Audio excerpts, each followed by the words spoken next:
Comment Donald Trump a fait baisser le cours du pétrole. Conjoncture. Les cours du pétrole ont chuté vendredi, accentuant leur perte après que le président américain a affirmé avoir demandé à l'OPEP d'abaisser les prix du pétrole et obtenu de l'Arabie Saoudite et d'autres des hausses de leur prod. Production. Le baril de Brent de la mer du Nord pour livraison en juin a fini à 72,15 $ à Londres, en baisse de 2,2 $ par rapport à la clôture de jeudi. À New York, le baril de WTI pour la même échéance a cédé 1,91 $ à 63,30 $.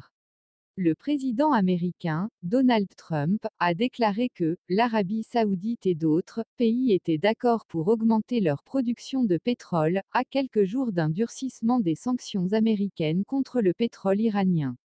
Parler à l'Arabie saoudite et d'autres au sujet des augmentations de flux de pétrole. Tous sont d'accord, a tweeté le président. Il avait déjà, quelques heures plus tôt, fait plonger les cours en déclarant devant des journalistes que les prix de l'essence sont en train de baisser. J'ai appelé l'OPEP et leur ai dit, plus vous devez les faire baisser plus.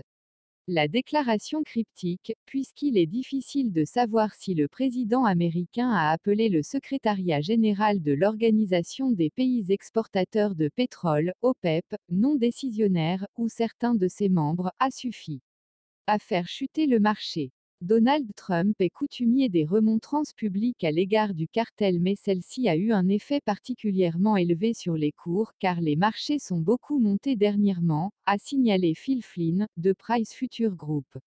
Depuis le début de l'année, le cours du pétrole a pris 39% à New York et 34% à Londres. De plus, si l'on regarde un peu en arrière, on s'aperçoit que lorsque le président américain se plaint auprès de l'OPEP, le cartel augmente sa production, a noté M. Flynn en référence à 2018. En début de semaine, les investisseurs s'étaient inquiétés d'un possible déficit de l'offre quand Washington avait subitement annoncé la fin des exemptions accordées à certains importateurs de brut iranien à partir de début mai.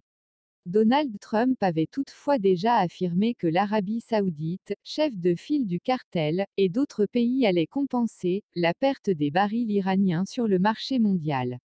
Le ministre saoudien de l'énergie, Khaled Al-Faleh, avait dans le même temps assuré que son pays était prêt à stabiliser le marché.